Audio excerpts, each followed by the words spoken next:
He will love পর্ব 47। এই পর্বে দেখা যায় আদিত্য অর্ণাকে অনেক মোটিভেটেড কথা বলতো, যেগুলো অর্ণার মধ্যে অনেক পজিটিভিটি নিয়ে আসতো। শুধু যে তারা প্রেমের কথা বা রোম্যান্সের কথাই বলছে এমনটা কিন্তু নয়, তারা অনেক বন্ধুর মতো পরামর্শ, যুক্তি ইত্যাদি নানা কিছুই করতো। আদিত্য অর্ণাকে অনেক কথা বলে। যখন শুভঙ্কর অর্ণাকে নানা রকম কথা শোনায় তখন আদিত্য আগের মতো আর চুপ থাকে না, কষ্ট পায় না, সেই কথাগুলো আদিত্যর সঙ্গে শেয়ার করে। আদিত্য তখন অর্ণাকে বোঝায় জীবনে অনেক কিছুই পাওয়া যায় না, কিন্তু যেগুলো পাওয়া যায় সেগুলোকে হয়তো মেনেও নেওয়া যায় না। তাই সংসার মানে হচ্ছে একটা অভিনয় ক্ষেত্র।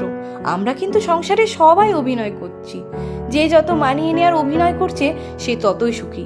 আসলে কিন্তু সবাই আমরা অভিনয় করছি। এছাড়াও বলে যে আসলে জানো তো অর্ণা, যার সঙ্গে যার মিল হয় কিছুতেই তার সঙ্গে তার বিয়ে হয় না।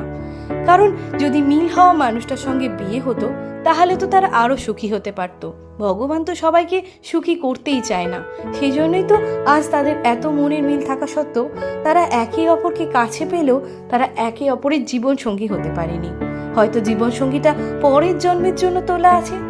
অর্ণা আদিত্যর এই সমস্ত কথাগুলো শুনে অনেকটা খুশি হয়, অনেকটা শান্তি পায়। সে সত্যি ভাবে আদিত্য যেন এক একটা বাণীর মতো এক একটা কথা বলছে, যে বাণীগুলো তার জীবনে বেঁচে থাকার জন্য সহায়ক। সত্যি তো আমরা সংসারে অভিনয়ই করে থাকি। আসলে কি সবাই সুখী?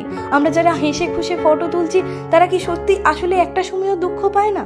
তারা কি সবাই ভীষণ হাসি খুশি আছে সব সময়? না, আমরা সবাই হয়তো অনেকটাই অভিনয় করছি।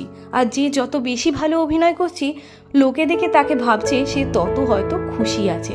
আসলে খুশি আমরা সবাই নয়, আমরা খুশি দেখানোর চেষ্টা করি।